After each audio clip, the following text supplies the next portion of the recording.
मला जे वांगचे डाग होते, डायजेशन क्लिअर नव्हतं, बस्तीचे जे फायदे आहेत, डॉक्टरांनी जे डाएट प्लॅन दिला. नमस्कार, मी रुपाली शिंदे.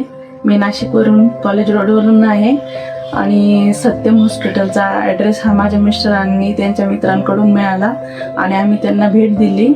मी आणि माझे मिस्टर दोघंही सोबत करत आहोत. आणि मला जे वांगचे डाग होते आणि जे डायजेशन क्लिअर नव्हतं, त्याच्यामुळे मला डॉक्टरांनी बस्तीचे जे फायदे आहेत ते खूप छान प्रकारे सांगितले. आणि मी 7 दिवस झाले बस्तीचे जो प्रोग्राम आहे तो पूर्ण अटेंड केला आणि त्याच्यामुळे माझे जे वांगचे डाग होते आणि जे बॉडी क्लिन्झिंग म्हणतो ती छान झाली आणि त्याच्यामुळे माझा चेहरा हा खूप क्लीन झाला. आणि त्याच्यामुळे त्या बस्तीच्या याच्यामुळे माझा जो फ्रेशनेस होता तो खूप छान प्रकारे वाढला. आणि डॉक्टरांनी जे डाएट प्लॅन दिला तोही खूप छान होता. मला जो रिझल्ट पाहिजे होता तो चांगल्या प्रकारे मिळाला. त्याच्यामुळे मी डॉक्टर हितेश चौधरी यांचे खूप खूप धन्यवाद. आणि इथल्या स्टाफच्या या 7 दिवसात खूप छान मैत्री झाली. त्यांनी खूप छान प्रकारे मला सगळ्या गोष्टी सांगितल्या आणि त्या तशा फॉलो केल्यामुळे मी सर्वांना थँक्यू म्हणते.